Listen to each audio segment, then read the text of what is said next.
Hello and welcome once again to the Sophie Scholl Society. I'm Pastor Mel McGinnis, and this is a follow-up to an initial conversation I've had with Deanne Nelson about the book she has been reading, Dark Agenda, The War to Destroy Christian America, written by David Horowitz. He's observing what's being done by the left in this country to wipe clean Christian influence in the area of politics as well as the culture. Interesting, I was listening to David Horowitz not too long ago on television. He was talking about the Welcoming Center there next to the Capitol.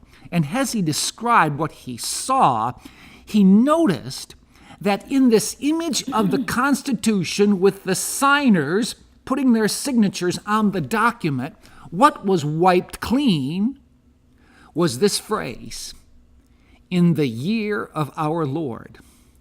They wiped it clean. In the original document, you will find that phrase stated in the Constitution, but at the Welcoming Center, somehow the left snuck their way in to make sure that that wasn't in the image of the document with the signatures of those who signed on to the Constitution. And he also said that it seems that in that museum, they make sure there's no references to God. In fact, he mentioned that the nation's motto, according to the Welcoming Center, is E pluribus unum, out of the many one. Wait a minute. That's not the motto. Our motto for our country is, "In God we trust." But the left doesn't want that.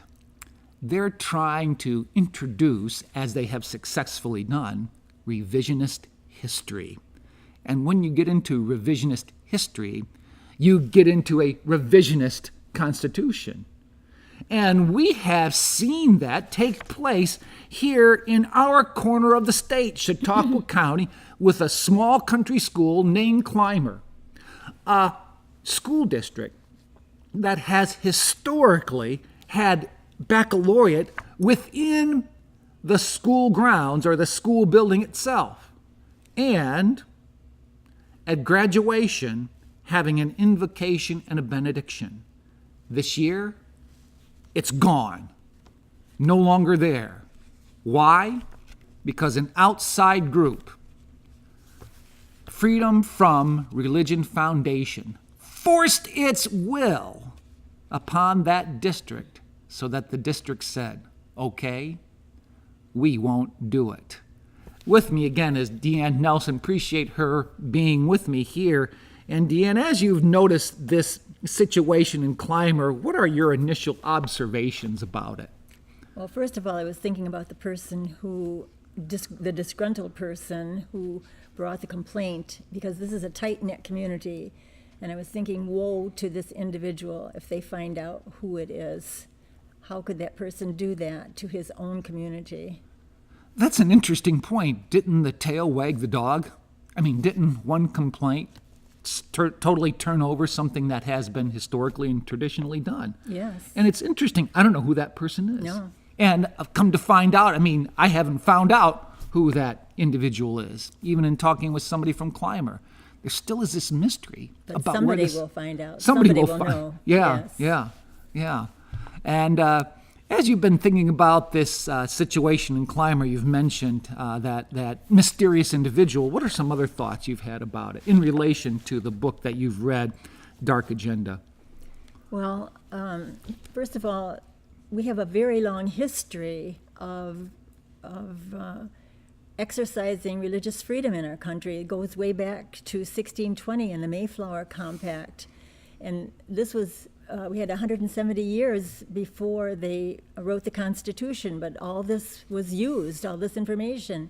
And this was the free exercise of one's religion. It didn't matter what your religion was, but the compact was that government came from the people and that all were equal under the law. And so that became the basis for our Constitution. And when they wrote the Constitution, the Bill of Rights, the first and most important amendment was the first one, which was the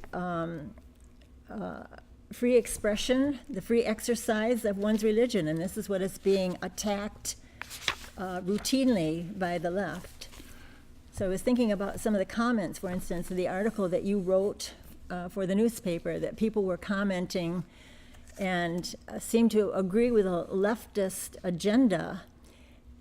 But I had been thinking about this, that these are people who have never lived under a Marxist regime. They've always had freedom of speech, freedom of religion if they wanted it, but now they've joined others to push us toward this Marxist collectivist regime without knowing what it is to live under it.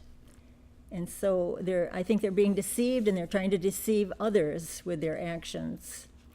And it helps to be deceived if you're ignorant of history. Exactly. Didn't you notice what Deanne did? She brought about our nation's history going all the way back to the Mayflower Compact, all those years before the Constitution was written. You can't ignore this because it shaped the way our framers put into place a government that limited the powers of those governing so that the people would be free to exercise what they wanted to do. And we also see in our day and time how people have been manipulating words, how they have been changing definitions.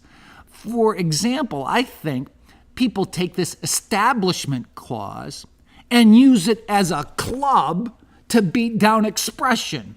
In other words, the free expression of prayer for the left is the establishment of religion. Those two terms, establishment and expression, are not the same. And yet the left wants to make them the same in order to exert its will and religiously cleanse any notion of free expression of religion within a school system like Clymer. It was the free exercise clause, the most important one, that led to then the free press, freedom of speech, and our other freedoms that we enjoy. But this was the most important one to the framers of our Constitution. Yeah, I think it's no mistake that it's number one in the Bill of Rights. And when we think of those at Clymer, I feel like their freedom to assemble has been violated, meaning the Freedom from Religion Foundation said they've got to get out of the school. They can't have baccalaureate there. To me, a school district ought to be free to decide if they want to have a baccalaureate within the grounds, within the buildings of their own school. Exactly. And you notice outside groups like this, Freedom from Religion Foundation, they're basically comprised of leftists. Yes.